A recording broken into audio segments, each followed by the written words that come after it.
Ok, vamos finalmente começar a configurar essa bagaça. Se você pegou o bonde andando, dá uma olhada na primeira aula em que eu mostrei como configurar esse projeto e deixar ele prontinho para você trabalhar com salas e servidores. Chega de enrolar e vamos pro vídeo.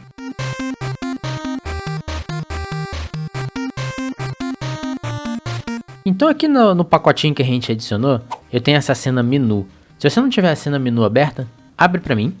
E aí o que a gente vai fazer aqui, você vai ver que tem aqui Main Camera, Directional Light e tem Gestão e UI. Aqui dentro de Gestão eu vou criar um novo objeto vazio.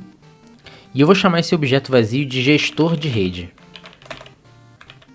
Esse aqui vai ser um objeto do tipo Manager. Agora aqui no nosso projeto a gente vai criar uma pastinha chamada Scripts, para a gente guardar os nossos scripts do projeto. E aí aqui dentro da pasta Scripts eu vou adicionar um novo script chamado gestor de rede. Certo? Agora eu vou puxar esse gestor de rede aqui para dentro e vou dar 2 cliques nele para alterá-lo. E aí aqui no script, para deixar um pouco mais simples por enquanto, vou tirar aqui o start e o update, tá? E aí eu vou tornar esse script em um singleton. Eu nunca falei muito em detalhes sobre singletons nesse canal, mas um singleton é basicamente um padrão de design que uma classe possui um acessório estático com uma instância de si mesmo dentro dele. Eles são muito úteis quando a gente tem scripts do tipo manager, tipo um game manager ou nesse caso aqui um network manager, né? E a gente precisa que muitos outros scripts acessem esse aqui. Então a gente pode acessar de forma estática. O nome justamente implica que o jogo inteiro terá apenas uma instância dessa classe. Por isso, né, singleton. Então eu já aviso que existem formas arquiteturalmente melhores de trabalhar do que com singletons. Eles podem se tornar muitos problemas, principalmente quando você começa a adicionar muitos singletons no seu jogo. Isso começa a se tornar uma red flag, que chama, né? Já começa a ficar um pouco esquisito. E não é a melhor forma de trabalhar. Existem conceitos mais avançados como injeção de dependência e algumas outras nuances do C#, que talvez seja um pouco confuso para quem está acostumado com outras linguagens de programação. Então, para deixar o conteúdo mais acessível possível, vamos simplesmente fazer um singleton clássico. E uma outra coisa que eu vou fazer, eu vou só aumentar aqui o tamanho da fonte. E para fazer um singleton, é muito simples. A gente precisa criar um campo instância, certo? Então eu vou criar aqui uma propriedade estática. O tipo dessa propriedade vai ser a minha própria classe, porque isso aqui vai guardar uma instância de mim mesmo. Vou chamar isso aqui de instância, certo? E aí eu vou fazer aqui um get público e um private set. O set, né, dessa propriedade, ele vai ser privado. Então se você não conhece muito de C# e quer saber um pouco mais sobre gets e sets, dá uma olhadinha na internet. Isso aqui é basicamente uma propriedade que tem um acessor get e um acessor set, sendo que o acessor set é privado. Então só essa classe pode fazer set dessa propriedade, certo? Então como você pode ver, essa propriedade é estática e você não precisa criar uma instância de objeto para acessar ela. E também o tipo dela é o mesmo na nossa classe, certo? Tudo ok? Portanto, isso aqui é uma propriedade, porque eu não quero deixar qualquer script do projeto fazer set dessa instância. Isso aqui tá private set por causa disso. Isso aqui é um pouco esquisito mesmo, e se você estiver confuso ou estiver vendo esse conceito pela primeira vez, vai seguindo que a gente vai usar isso e você vai entender um pouco melhor, né? Então, depois disso a gente tem um método awake, padrão, né, do Unity. O método awake, ele sempre é chamado toda vez que o jogo se inicia. E, como esse aqui é o gerenciador de rede, é ideal que a gente nunca perca o nosso gestor de rede. Claro, porque a gente vai precisar dele para todas as interações que a gente vai fazer com o Photon, né, com o nosso servidor. No Unity, toda vez que você muda de cena, você destrói, o Unity, né, destrói todos os objetos que estão em cena. Uma vez que ele não vai precisar mais dele, já que você trocou de cena. Então imagina que você tem um lobby no seu menu, que é o que a gente está criando aqui, né, um gestor de rede que está no menu. Imagina quando a gente mudar de cena para a cena de gameplay. O que vai acontecer vai ser que o Unity vai deletar todos os objetos, incluindo o gestor de rede. Isso não é o que a gente quer. A gente quer manter o gestor de rede vivo, para a gente poder também fazer outras chamadas, mesmo no gameplay a gente pode fazer outras chamadas usando esse gestor de rede. Então, para você ter certeza de que o Unity não vai deletar o gestor de rede quando a gente mudar de cena, você pode colocar aqui um método, você pode chamar, né, um método chamado Don'tDestroyOnLoad, e aqui você passa GameObject, ou seja, você está passando a si mesmo no Don'tDestroyOnLoad, certo? Além disso, no Awake, como isso aqui é sempre chamado apenas uma vez e quando o jogo inicia, a gente quer preencher essa instância. Nesse momento, esse gestor de rede já foi criado, então eu posso fazer simplesmente instância igual a this. Simples assim. Tudo lindo.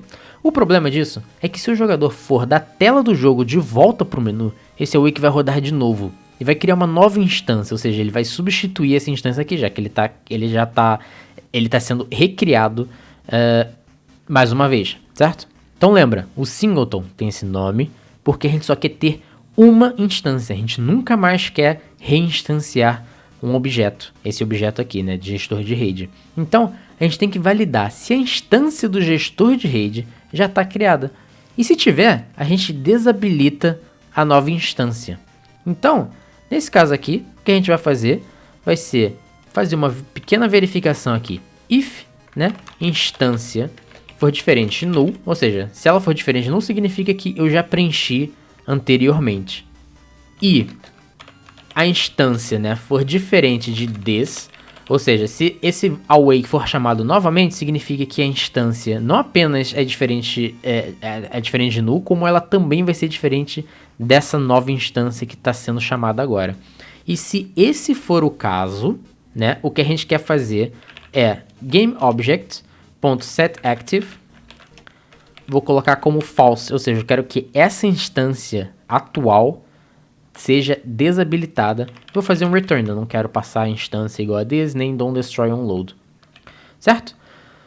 E aí, se isso aqui for false, significa que eu quero adicionar a instância no this, então ele vai pular esse if, vai entrar aqui e vai fazer o Don'tDestroyOnLoad, certo? Tudo bem até agora? Eu falo mais aprofundadamente sobre singletons no outro vídeo, que vai estar na descrição e no card aqui em cima, né, quando estiver pronto. Eu também vou mostrar um código C# de alto nível nesse dia. Então, já se inscreve no canal, marca o sininho para ficar sabendo quando esse conteúdo top estiver pronto. Fechado? Bem, agora sim, vamos finalmente falar de conexão com servidores. A primeira coisa que a gente quer fazer é conectar um servidor externo. Por quê? É nele que vai estar contidas as salas que podemos nos juntar com outros jogadores. Isso é um mundo de complicações se você for fazer por você mesmo. E é um dos motivos que estamos usando um framework para resolver essas questões todas de networking, né, do nosso jogo. Como a gente já criou uma app lá no site do Photon, lembra? E configuramos a app ID, tudo que a gente precisa fazer agora é só chamar o que a gente já configurou. E eu vou fazer isso no meu método start, certo? Aqui dentro do start eu vou chamar Photon Network, sendo que quando você usar Photon Network, ele vai adicionar aqui em cima, dependendo da sua ideia, né? Se você usar o Visual Studio, ele vai adicionar automaticamente. E se ele não adicionar automaticamente, você pode adicionar aqui using photon.pan. É o que você vai precisar para poder usar o Photon Network. E eu vou usar o método connect using settings, que é esse aqui, certo? Só isso. Agora, o problema é que a nossa cena tá vazia. Então, se eu voltar aqui, você vai ver que não tem nada nessa cena que vá mostrar para mim que eu conectei no servidor. Isso é, obviamente, né, uma informação importante e, portanto, precisamos de um certo feedback do servidor para que a gente saiba que a conexão funcionou de boa. Então, eu vou voltar aqui no Visual Studio e aqui em cima, onde está o Public Class Gestor de Rede, que está estendendo, né, o MonoBehavior, a gente vai usar uma superclasse diferente do MonoBehavior, baseada no MonoBehavior, mas é um MonoBehavior especial, que se chama MonoBehavior Pan Callbacks. Certo? Isso aqui também faz parte desse pacote Photon.pan, então não vai ter problema nenhum de você só escrever isso aqui, ele já deve aparecer de boa. E esse MonoBehavior Pan Callbacks, ele providencia alguns métodos de callback para que a gente possa saber o resultado da conexão que a gente fez. certo?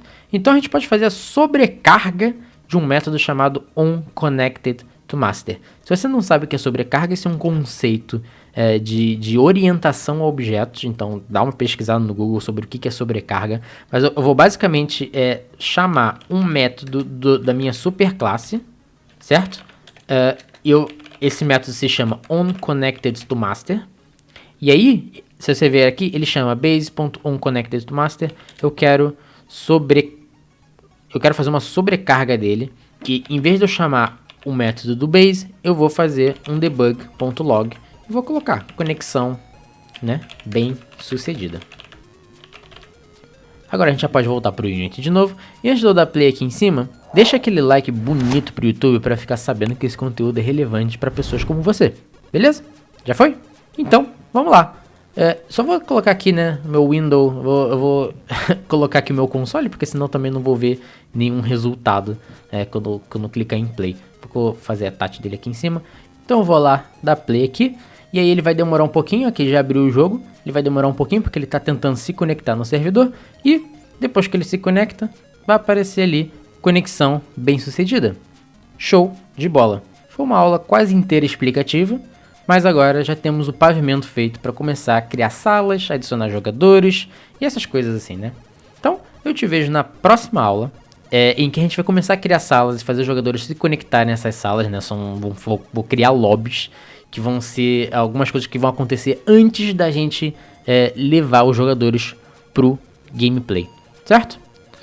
Então, espero que vocês tenham gostado e eu vejo vocês na próxima aula.